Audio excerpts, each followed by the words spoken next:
lot of retirement advice nowadays focuses on trying to make your retirement plan a bit more stable, right? Add some diversification, make it less volatile, more conservative, those sorts of things. And it can work, but for how long? When I first got into this business, I started out with helping teachers with their 403Bs. And one of the things that I started to recognize is there was a lot of poor advice going around when it came to helping these teachers manage their 403B retirement plans. What I was running into were advisors that were telling teachers with 15, 20 plus years left to work that they needed to have their retirement account be more conservative. I was finding teachers that had, fixed annuities that were growing 3 to 4% a year when they still had 30 plus years to work. 22-year-olds that were first starting out were being put into these super conservative accounts. And it can work for a lot of people, but if you know that you're going to be working for 10 plus years, that's a long-term investment. There is no reason for you to be that conservative. So today I want to go over how to make sure that your plan is durable for as long as you're working and even for your lifetime. So today I want to show you what a durable retirement plan looks like. All right, not necessarily a magic portfolio or a single rule, but a framework that holds up when retirement lasts longer, inflation goes up, and life does what it does, which is change. By the end, I want you to have a clear picture of what a strong retirement plan can actually look like. Step one is accepting the real timeline. Most retirements aren't just 20 years anymore. People are working longer, well into their 60s, and also they're living longer. We're not just living until age 75 or 80 anymore. People are living well into their 90s, which is a cause for some growth pains when it comes to the retirement plan. And here's the key point. If your retirement plan needs to work for 30 plus years now, then your goal shouldn't just be to avoid short-term discomfort. It should be durability. That should be the main goal. Durability means your plan can handle 4 things: the market's changing, inflation compounding, your spending needs changing, as well as giving yourself the freedom to make choices 10, 15, 20 years down the road. Okay, that means you're not strapped. You're not just, on a tight budget, only being able to pay your expenses. You want to have the freedom to make your own choices. Every durable plan starts with a foundation. You want a baseline of income that's going to be coming in every single year that's not necessarily tied to the market. For most households, Social Security is at the core of that foundation. And delaying benefits past retirement age is going to only increase your monthly benefits up until age 70. Now, not saying that everybody should delay, because Social Security is a tool. It's a tool in your arsenal that you have full control over. So if you need your benefits before that, then by all means take them. Don't stress it until age 70 until the last second. But if you can, then pushing it to age 70 is always in your best interest. A durable plan asks what income can be guaranteed and what income can be flexible. If your essential expenses are fully dependent on your portfolio, then every down market is going to feel like an emergency.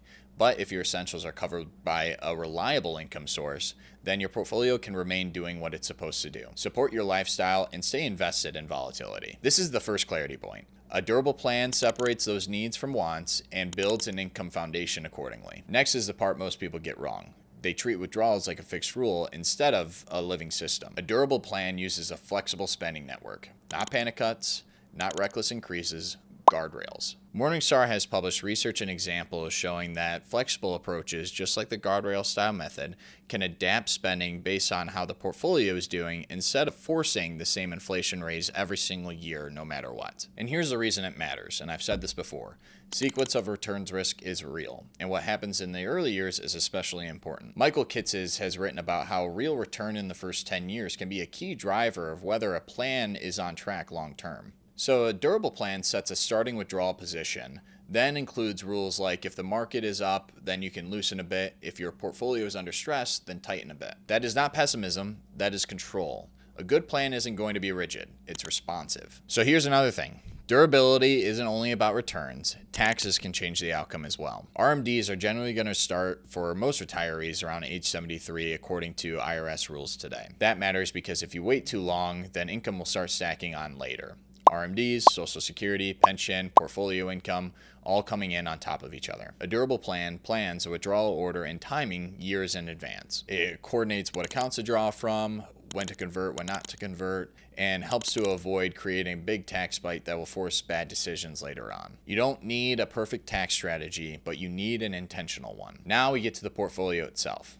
Traditional thinking being, as we get older, then we should dial down the risk. Durable planning says that as long as you live, you'll always need a growth aspect because inflation compounds. The BLS inflation data is a reminder that prices rise over time, which we probably don't need that reminder, but what might feel manageable today might not feel manageable 15 to 20 years down the road. Research on retirement spending has also led many outlets to question or update the classic 4% rule. Morningstar has published updated safe withdrawal rate guidance in recent years that comes in under 4% in some market environments. I say this because the takeaway isn't fear, it's structure. A durable plan does not try to be aggressive, it tries to be balanced and realistic. Enough stability to survive bad early years and enough growth to keep the plan alive later. And this ties into something that can sound a bit contradictory. I recently talked about how retirees can spend more than they think and still end up with more than where they started. That can be true and this can be true, because people that spend confidently usually have one thing in common, and that's a durable plan. The income foundation is solid, the withdrawal approach is flexible, and the portfolio is built to last a lifetime. Spending confidence isn't always about being optimistic, it's about having the plan that earns the right to spend. So here's a simple test. A durable retirement plan isn't a portfolio, it's a system. It answers, what is my income floor?